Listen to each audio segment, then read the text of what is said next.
Well, basically, following Andreas to talk about Bitcoin is kind of like Mission Impossible.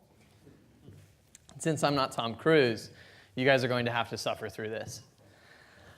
I will say that on this sort of like Bitcoin rabbit hole, where people are starting to go down that long sort of dark journey, you know, Andreas was saying that you start talking about Bitcoin all the time at social events, and your significant other is like, oh God, when will this stop? What kind of naturally happens after a few years is that you end up without a significant other,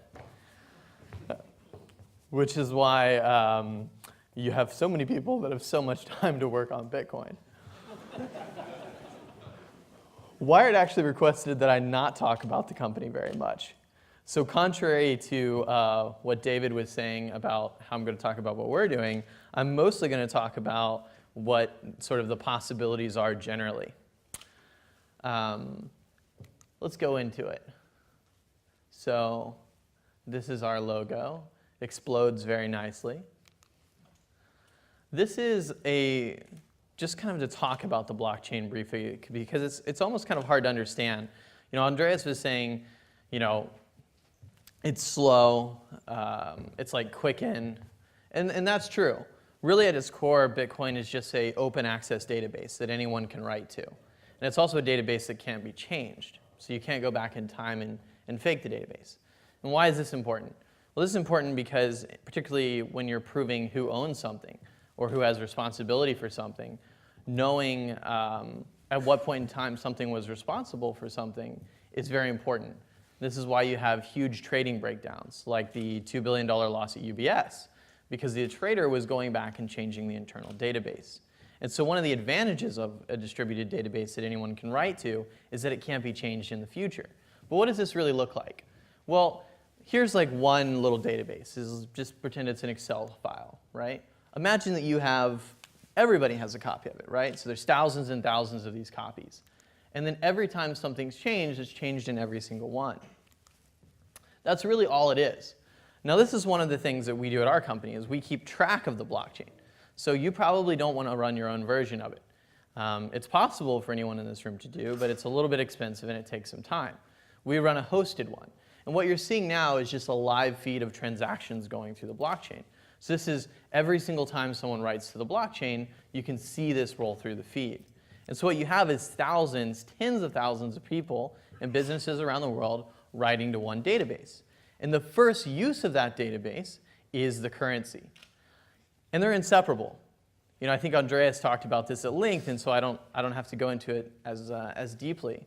But there really is no way to separate out Bitcoin from the blockchain. They're fundamentally linked because of the security implications, but also because of the intrinsic design of the system. The system doesn't really work without it.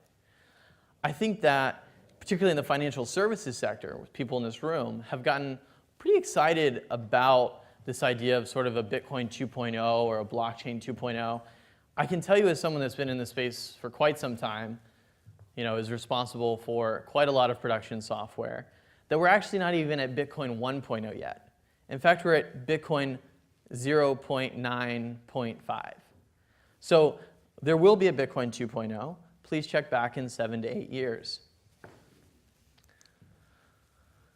So just think about it in stages. First stage, you had pioneers. So this is basically anyone who heard of Bitcoin a really long time ago.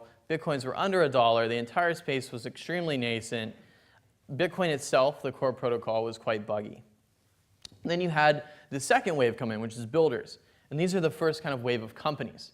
So the earliest Bitcoin companies that are still functioning today is ours, blockchain, another company called Coinbase, and another company called BitPay. And we began this phase of building, right? And after that, you had more and more and more and more companies. And now you have thousands of companies that are using the core Bitcoin protocol to build all kinds of different applications, which is probably the most exciting thing about Bitcoin is the network effect, is the number of people that are involved in it. And then the last phase that you have is sort of, you know, when it starts to branch out. And we're seeing the beginning of this.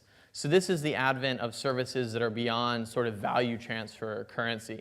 So this is companies that are building things to, for example, track the provenance of diamonds, which is still tracking the transfer of value, right?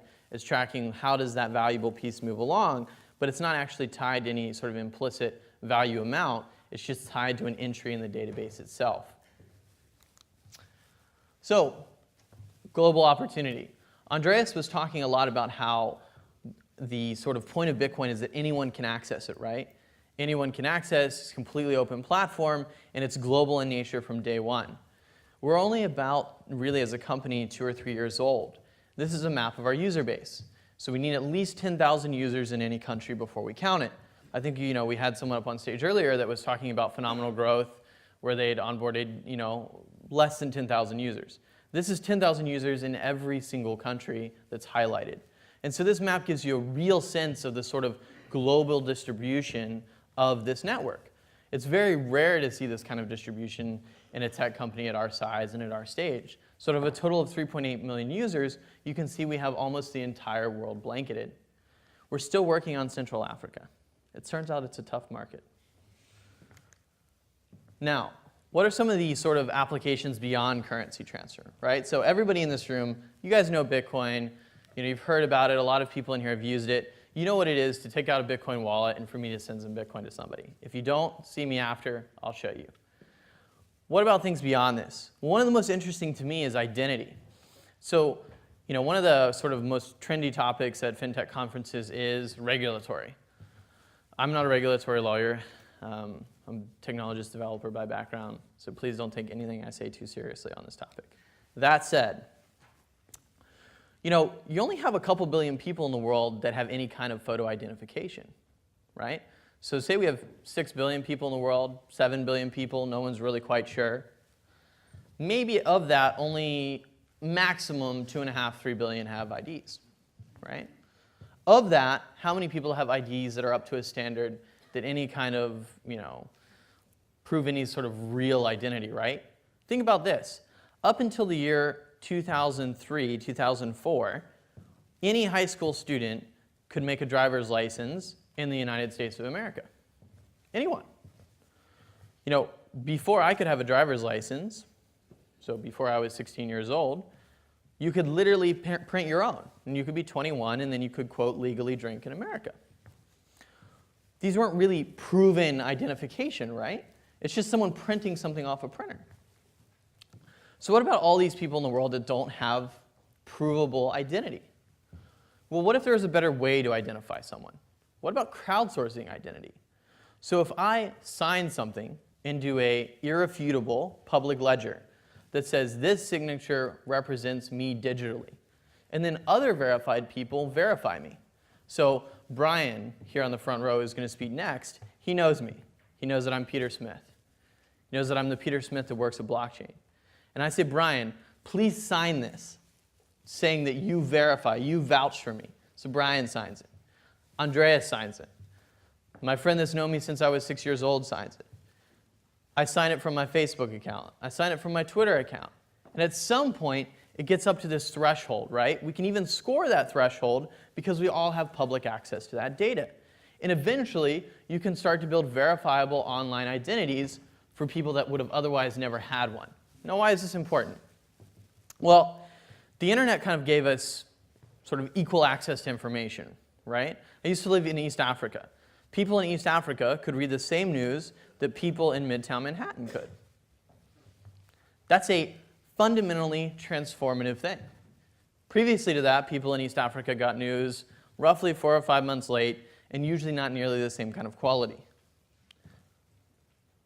So you're plugged into the global network. You're plugged into the global world, but you can't transact, right? You can't trade with each other, which is kind of the missing second half of the picture. Bitcoin solves the ability to transact, right? Anyone in East Africa can transact with me. And in fact, I still actually pay my bills in East Africa using Bitcoin. However, no one in East Africa can prove to me who they are. And I can't really prove to them who I am, right? Because they don't really know what a valid British residence card looks like. How are they to verify that document? How are they to verify some low-quality scan? A distributed ledger, an irrefutable ledger, allows you to start building the concepts that make identity in a modern world possible. Asset tracking. So this is the idea that You have valuable items. Let's go with some that are easiest. Diamonds, right? How do you know that your diamond didn't come from a conflict zone? How do you know that it wasn't stolen? Most of you don't. Most diamonds are at some point in their life cycle stolen or from a conflict zone. But you set that aside, right? Let's talk about rare art. How do you know that your piece of rare art that you spent $5 million for, by the way, has anyone in this room ever spent over $1 million for a piece of art? There's always someone in every room I give this talk to, and no one ever identifies themselves. Can't wonder why. Anyways, continuing. How do you know it's the right piece, right? What if you could have that as an entry in a database, an irrefutable database that can't be changed? You could verify the provenance of almost any rare good, almost any expensive item. All right, you say, okay, well, maybe there's a way to do that, because there aren't really that many rare pieces of art in the world, right? Maybe you could have a centrally administered database, because there's just not that much complexity to it, which is what they do now, albeit somewhat poorly. What about financial instruments? So one of the trickiest things, for example, when you're selling loans, is keeping track of the loan over time, right? Because loans are often resold. There's millions and millions and millions of these loans. One of the biggest costs in the loan sector is actually just figuring out who's actually supposed to own the loan, right, when things go wrong. What if you could prove who owns these assets? Payment rails. I think most people in this room have heard a lot about how blockchain, and Bitcoin provide a great system for payment rails. So I'm not going to talk about it. And then this is sort of a global heat map of the internet and Bitcoin transactions. You'll see a lot of heat in North America and Western Europe, but you're starting to see this heat in Latin America, Southeast Asia. Really interesting. The store of value. So Andreas started to get into this, which is like, people today. Raise your hand if you're under 30 years old. Keep it up if you own over 1,000 US dollars worth of gold. No one. I actually have never found anyone that does in all these presentations. I think the next generation, is going to expect new ways to store value that isn't just part of the banking system, right? New long-term stores of value. And I think that one of the most interesting of these is actually Bitcoin. It's digital currencies. It's things that are not controlled by the state, things that are not censorable by the state. And when you look at the global market, right, where do all the young people in the world live today? They're in Southeast Asia, they're in Africa, they're in Latin America. What kind of assets are these people going to want to buy? Well, those are all markets that have high levels of instability, low trust in institutions, and extremely weak currencies. They also have no way to buy into other assets. If you're a 22-year-old computer programmer working on Elance or Upworthy or whatever they've renamed themselves to today, you can't buy stocks. You can't buy the S&P 500. You can't open a bank account in the States. Why? Because you don't have any ID that meets the bar. So what are you going to do? You're probably going to store some value in Bitcoin. This last one is smart contracts. This is the one that everyone's obsessed with. I'm here to disappoint you. It's not ready yet. Check back in 2 years. But hypothetically, 2 years from now, we'll be able to automate contract administration. So rather than having this entire back office that's dedicated to calculating when payments are due, at what rate, if an insurance payout has been hit, incredibly costly, we'll be able to automate these contracts so that things are completely self-administrable. And a lot of us are working on that. I think that's probably one of the most exciting things. Let's see. I think that's the end. I think that one of the things that I kind of want people to take away from this, though, because this is a group of hopefully fintech professionals, people interested in financial technology, probably a lot of people from the finance sector here. It is an open platform. So I'm not an evangelist, I'm not a philosopher. I'll leave that to people who are much better public speakers. I'm a businessman. I think there's a lot of money to be made building software for open platforms. You look at the way the entire technology space has gone, right? We've gone from everything being closed, proprietary, to everything being open. People building on gigantic, destructive, open platform networks. The world is going that way. Bitcoin is the platform that's going to take banking from being closed, totally reliant on broken, historic legacy platforms, to open, transformative. It's going to bring billions of people into that digital financial system. The question for you, whether you're an investor, whether you're working at a bank, whether you're working at a fintech startup, is how are you going to take advantage of that? How are you going to serve those new consumers coming on board? And how are you going to compete at a cost scale that we've never seen before? Thank you.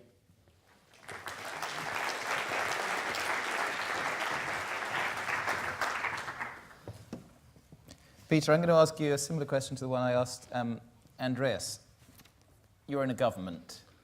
You know all this stuff is happening. You know the community that owns Bitcoin is challenging the way transactions happen. Should you be getting into it, and how? What are the advantages for a government? Well, I think governments, mostly sort of exist to protect their citizens in some various form or fashion and provide common services. One of those common services they provide is consumer protection. It depends on which government you're talking about as well.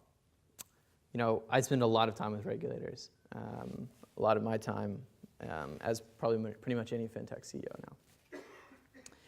I think that governments that are doing a really great job, I think California, you saw a new draft of their sort of regulatory regime yesterday.